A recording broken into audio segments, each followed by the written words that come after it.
हमारे पाकिस्तान की जो एजेंसीज हैं, हमारे जो सिक्योरिटी एजेंसीज के अदारे हैं, वो अपने तौर पे अपनी तफ्तीश, अपनी इन्वेस्टिगेशन मुकम्मल कर चुके हैं। जो चौंका देने वाली बात है कि अगर आप उसको डिपोर्ट करते हैं तो बिस्मिल्लाह, वो पाकिस्तानी है, वो पाकिस्तान ही आएगी। आपने ये कहा कि पाकिस्तान में उसको जान का खतरा है। मुझसे आपने ये क्वेश्चन किया कि क्या आप उसको उसकी जान की हिफाजत की जिम्मेदारी लेते हैं। सीमा के खानदान के किसी इमीडिएट फर्द की तरफ से उसको जान से मारने की धमकी आई है, हम छोड़ा है।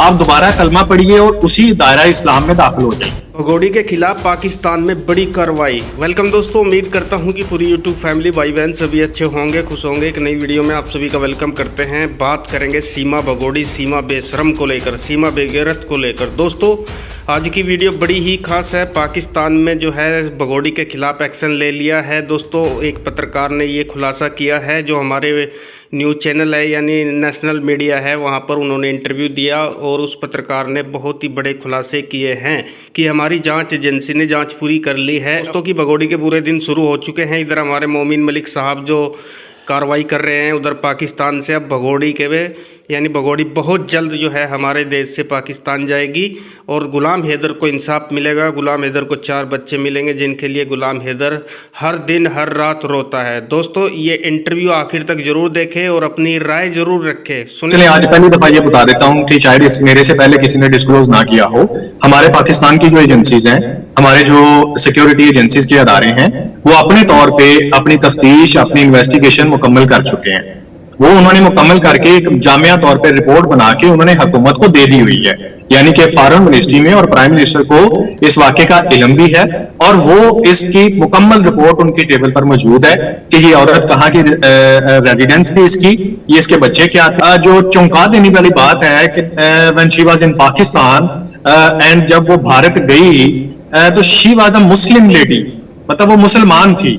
वहां पे उसने अपना मजहब तक चेंज कर दिया, वो हिंदू मजहब उसने अपना लिया। सचिन के साथ शादी करने के चक्कर में या शादी करने के बाद उसने जब भी ये किया, तो सबसे पहली बात चौंका देने वाली तो ये है कि उसने इस शादी के चक्कर में, इस प्यार मोहब्बत के चक्कर में, या जो भी ये ड्रामा एक उसने रचाया हुआ है उसके चक्कर में उसने अपना मजहब छोड़ दिया।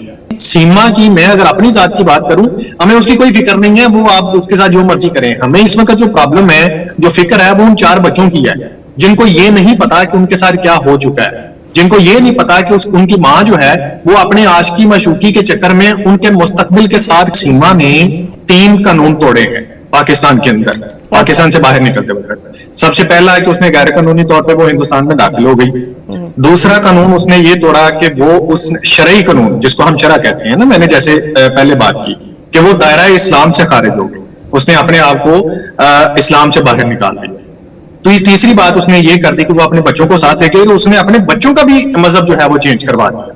जबकि कोई भी, अब ये मैं आपको टेक्निकली एक चीज बताता हूं कि कोई भी शख्स, जैसे आपने कहा ना कि धर्म को चेंज करने के लिए हर एक को आजादी होनी चाहिए, इसी तरह पाकिस्तान में भी अगर कोई भी एक धर्म से दूसरे धर्म में दाखिल होता है उसके लिए बालिग होना जरूरी है, और हमारे कानून के मुताबिक बालिग होने की जो उम्र है वो 18 साल है। तो डिपोर्ट करने के लिए आपको जिस कंट्री का कोई बंदा होता है ना, लाइक जैसे हिंदुस्तानी है, वो कनाडा में या यूके में पकड़ा जाता है, तो इसको डिपोर्ट करने के लिए आपकी हिंदुस्तानी गवर्नमेंट को उनके साथ कोई डीलिंग या कोई रिक्वेस्ट करने की जरूरत नहीं होती है।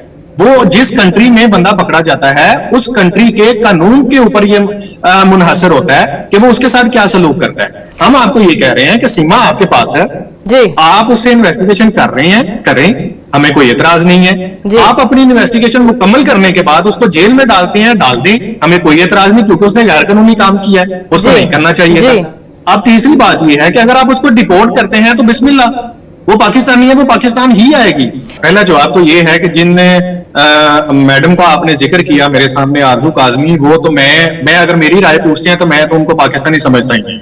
सबसे पहली बात तो ये, क्योंकि वो पाकिस्तान में मौजूद नहीं है। वो शख्स जो अपने मुल्क से बाहर रहकर अपने ही मुल्क के खिलाफ बोलता है, फिर वो तो उससे बड़ा तो कोई ट्रेटर हो ही नहीं सकता इस दुनिया में। दूसरी क्वेश्चन आपने ये कहा कि पाकिस्तान में महिलाओं को सिक्योरिटी खदशात हैं, उनको इज्जत की निगाह से नहीं देखा जाता। एग्जांपल्स आपने ये दे दी।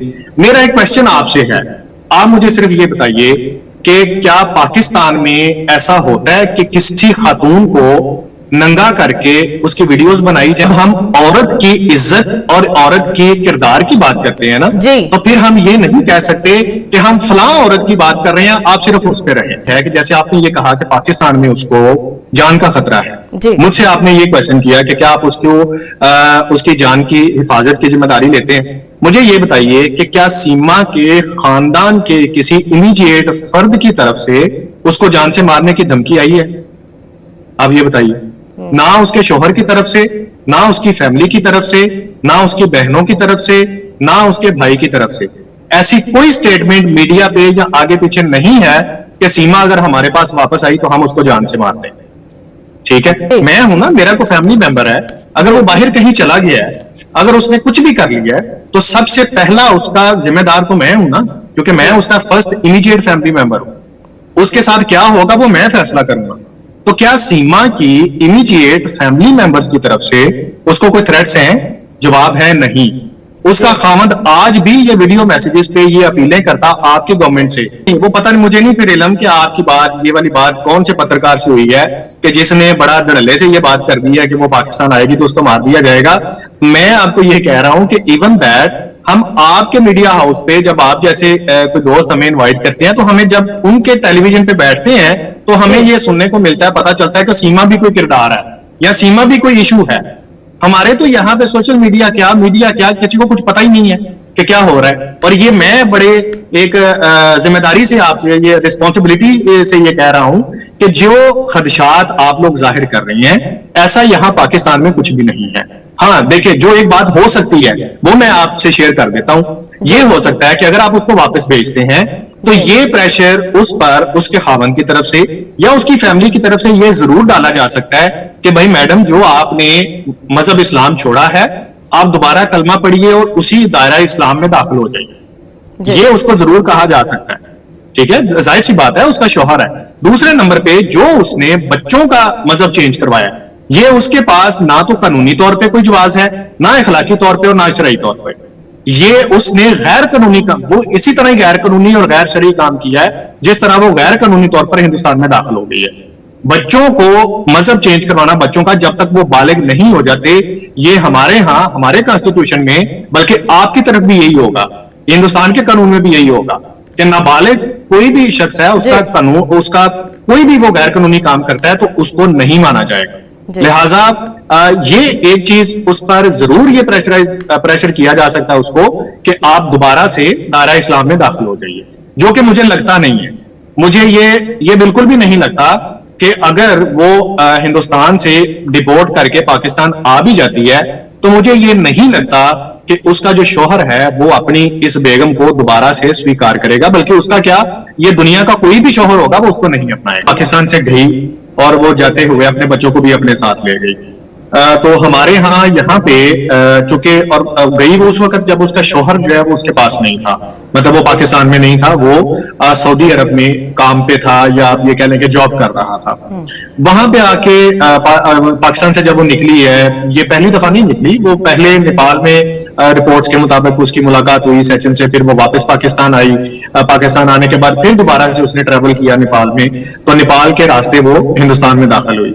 तो कहीं ना कहीं पे अगर ये देखा जाए तो उसने स्टेक जो है वो दोनों मुल्कों की, खासतौर पे पाकिस्तान और भारत के जो सिक्योरिटी के मामलात हैं, उसने उसको भी आप ये कह लें कि स्टेक पे लगाया।